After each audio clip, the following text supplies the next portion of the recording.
Then at line 19, Mr. Zwani, I gave them the medicine or the herbal medicine for cleansing, which is called Enhlazi Sokezi.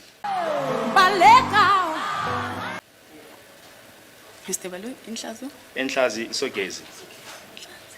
Uthi ke ngabanikeza ke umuthi obizwa ukuthi inhlanzi sogezi angimuzwa kahle babaloyi.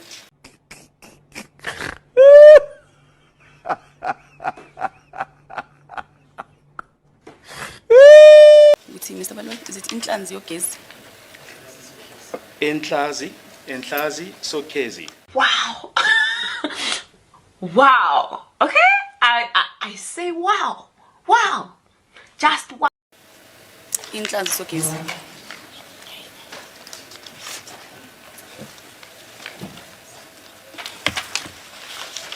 Ihlanzi sogezi. Do you remember that time when Dr. Sibanda refused completely to control the mouse and beam the documents, the photos? It was when Umnisi Wemvula accused the doctor of manipulating the selfie. Do you remember that? And then the doctor said, I will never beam anything up for you guys ever again. And then the defense was like, oh my goodness, what are we going to do? And the court had to adjourn where they tried to find someone to operate the mouse and the beaming. Do you guys remember that? Today was the day. Today was the day the defense team said, and this it. We don't know you, Baloyi. You are going to say, Enhlazi Sokezi. Enhlazi Sokezi. Nobody came to this man's assistance. The defense looked the other way. As for Zitulele Nxumalo, he was loud, laughing,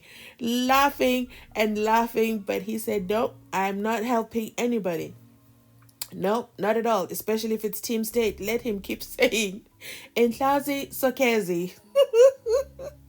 That was absolutely hilarious, but on a serious note, what on earth is that? Enhlazi Sokezi.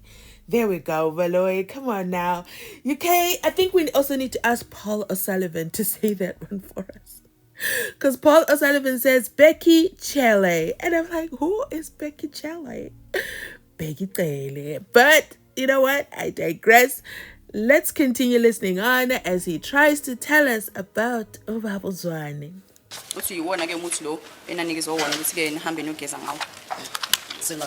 it now the appropriate time for me to respond? No, I'm just quoting these passages for your counsel who has objected.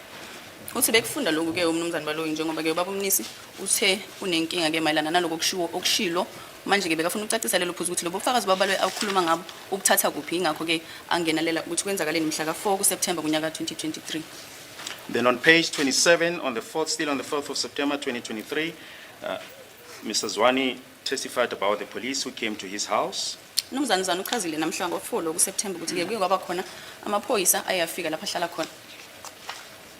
And that he was then arrested, he was handcuffed. This we see on page 29.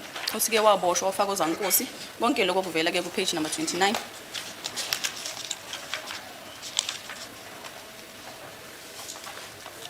Then on page 30,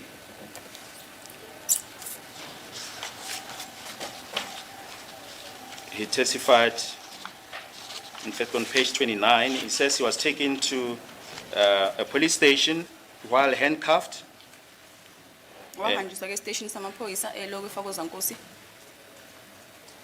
And this we see on line 23, where he says now, in fact, line 22. Now, when I got, they took pictures of me right there at the street, and then I was handcuffed at the street. Let me just explain it this way. I eventually got to the police station while handcuffed, and whilst at the police station, he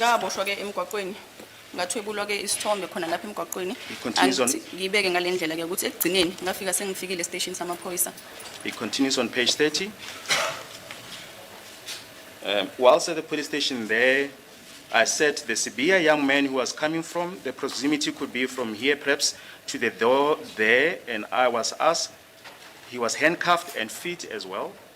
Yes, station samaphoyisa le ndoda ke usibiya lona wayesebanga elikude kokusuka la ngime khona ukufika lapha eminyango echaza efasiwe futhi ke ufaka ozankosi ezandleni naseenyaweni.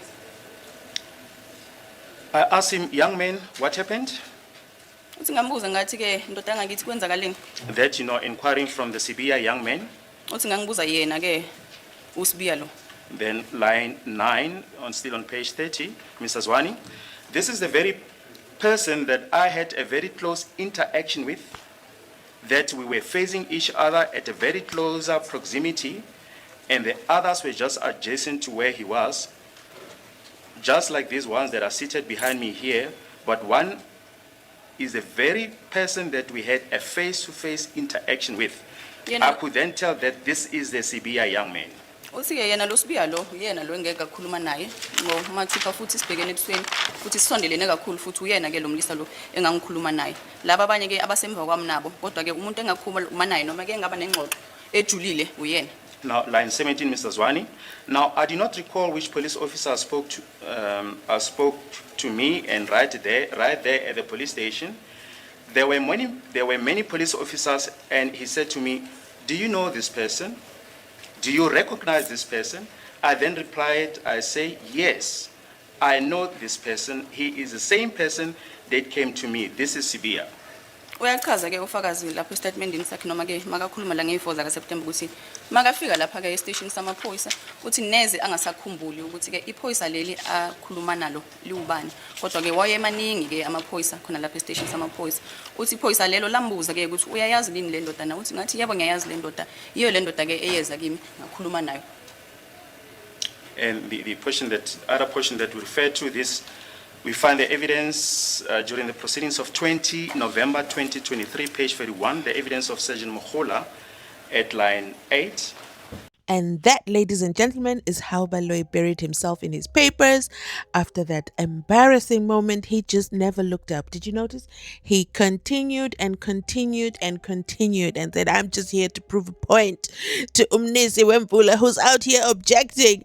And now I had to read Mzansi. But that is so funny. I thought that was absolutely hilarious. But then it goes back to show that there's a disconnect in the language. I said it last week as well, that there's a huge disconnect, especially with the transcribed record that Baloyi is reading. And even him, he's reading it as gospel. Yet it's clear that when isiZulu was translated into English, some of the tenses that Umuzi would have said during the trial within the trial were lost in translation or were summarized. And now when you're reading it back in English, it sounds absolutely ridiculous. But I'm going to end this video right here. Let me know your thoughts in the comment section down below.